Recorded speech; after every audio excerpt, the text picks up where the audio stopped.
ലാസിം എന്നൊരു മദ്ദുണ്ട്, ദീർഘം മൂന്നലിഫതിനുണ്ട്.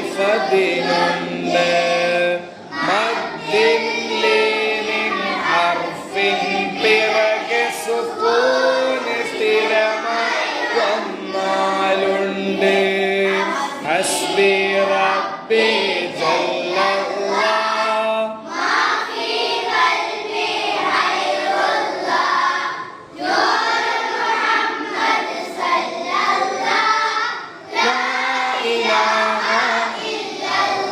അപ്പൊ മദ്ദുല്ലീന്റെ അക്ഷരങ്ങൾ ഏതൊക്കെയാണ്?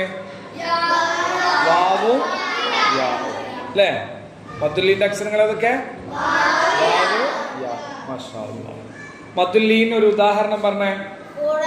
ഖുറൈസ് അല്ലേ? പിന്നെയോ വേറെ ഉദാഹരണം. ഖൗഫ്. ഓക്കെ ഇൻഷാ അല്ലാഹ്.